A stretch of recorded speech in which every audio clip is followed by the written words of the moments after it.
আজকের ভিডিওতে Facebook ID delete করার নতুন নিয়ম শেখাবো। ওকে, ফেসবুক আইডি ডিলিট করার জন্য আপনারা আপনাদের মোবাইলে প্লে স্টোর অ্যাপ্লিকেশনটা ওপেন করবেন।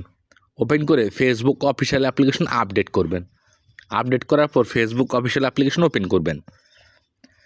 একদম উপরে বাম পাশে এখানে প্রোফাইল পিকচার দেখবেন।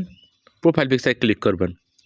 প্রোফাইল পিকচারে ক্লিক করার পর একদম বাম পাশে থ্রি ডট লাইন দেখবেন। থ্রি ডট লাইনে ক্লিক করবেন। থ্রি ডট লাইনে ক্লিক করার পর এরকম অপশন চালু হবে।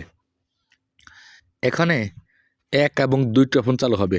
এই সেটিংস অ্যান্ড প্রাইভেসি এই অপশনটার মধ্যে টিক মারবেন। মারার পর এখানে সেটিংস নামে নতুন একটা অপশন দেখতে পারবেন। এই সেটিংস অপশনে ক্লিক করবেন। সেটিংস অপশনে ক্লিক করার পর আপনাদের সামনে এ জায়গায় অনেকগুলো অপশন চালু হবে। একদম উপরে দেখবেন অ্যাকাউন্ট সেন্টার নামে একটা অপশন চালু হয়েছে।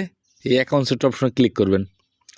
অ্যাকাউন্ট সেন্টার অপশনে ক্লিক করার পর এখানে অনেকগুলো অপশন চালু হবে। একদম নিচে দেখবেন ম্যানেজ অ্যাকাউন্টস নামে একটা অপশন আছে। এখানে ক্লিক করবেন। ম্যানেজ অ্যাকাউন্টস অপশন ক্লিক করার পর এরকম অপশন চালু হবে। একদম ডান পাশে দেখতে পারবেন ম্যানেজ অপশন আছে। এই ম্যানেজ অপশনে ক্লিক করবেন। ম্যানেজ অপশনে ক্লিক করার পর এখানে 1 2 3 4 5টি অপশন চালু হবে। এখানে দেখতে পারবেন ডিঅ্যাক্টিভেশন ও ডাইলেশন নামে একটা অপশন আছে। এই ডিঅ্যাক্টিভেশন ও ডাইলেশন এই অপশনের মধ্যে ক্লিক করবেন। এখন আপনাদের সামনে 1 এবং 2টি অপশন চালু হবে। 1 নাম্বার অপশন দেখতে পাচ্ছেন। 1 নাম্বার অপশনে ক্লিক করবেন। 1 নাম্বার অপশনে ক্লিক করার পর এরকম একটা লেখা চালু হবে। অবশ্যই লেখাটি পড়ে নেবেন। 1 নাম্বার 2 নাম্বার 2টি অপশন চালু হবে। 1 নাম্বার থেকে 2 নাম্বার টিক মারবেন। এরকম ধরে নীল লেখা ওঠে। টিক মারার পর নিচে কন্ট্রোল নামে একটা অপশন দেখবেন। কন্ট্রোল অপশনে ক্লিক করবেন। এখন আপনাদের সামনে এরকম অপশন চালু হবে, মানে আপনাদের ফেসবুক আইডিতে যতগুলো ফেসবুক পেজগুলো আছে সব এই জায়গায় চালু হবে। এখানে কন্ট্রোল নামে একটা অপশন দেখবেন। এই কন্ট্রোল অপশন নিচে দেখতে পারেন।